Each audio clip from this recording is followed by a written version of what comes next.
সংবিধানের কথা বলে যদি গণভোট যদি বৈধ না হয় তাহলে এই নির্বাচনও তো বৈধ হয় না।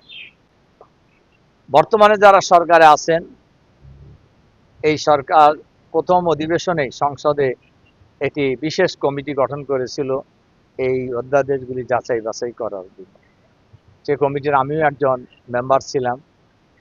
আমরা সেগুলি যাচাই বাছাই করে অনেক বিষয়ে আমরা একমত হয়েছি।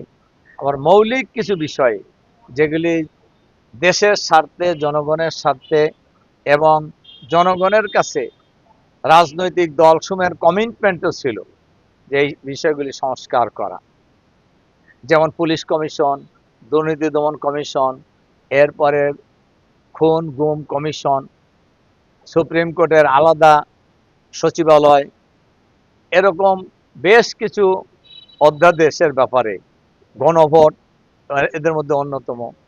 সরকার এগুলিকে বাতিল করার চিন্তা করেছে। আমরা এখানে নোট অফ ডিসেন্ট দিয়েছি।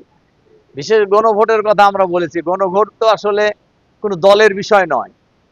গণভোটে ভোট দিয়েছে বাংলাদেশে প্রায় 70% মানুষ।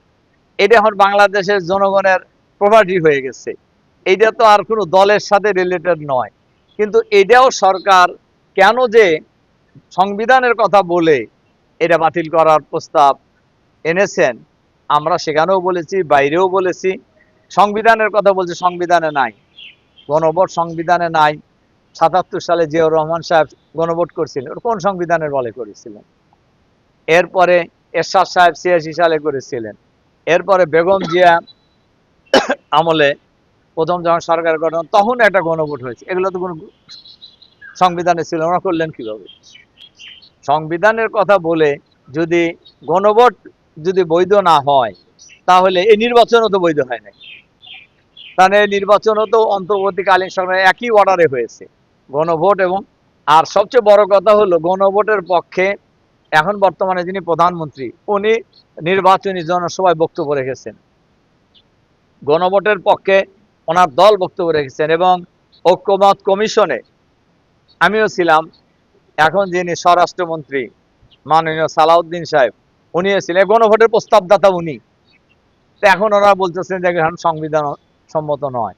তো এখন সংবিধান সম্মত যদি গণভোট না হয় তাহলে তো বর্তমান নির্বাচনও তো সংবিধান সম্মত হয় নাই, তাহলে দেশ সরকারও তো সংবিধান সম্মত হয় নাই। আমি পার্লামেন্টেও এই কথা বলছি, দেখেন এই গণভোটের কথা, সংবিধান তো হলো জনগণের জন্য, সংবিধানের জন্য তো জনগণ নয়। আর সংবিধানের জনগণের জন্য যে কোনো সংস্কারই প্রয়োজন হলে করা যেতে পারে।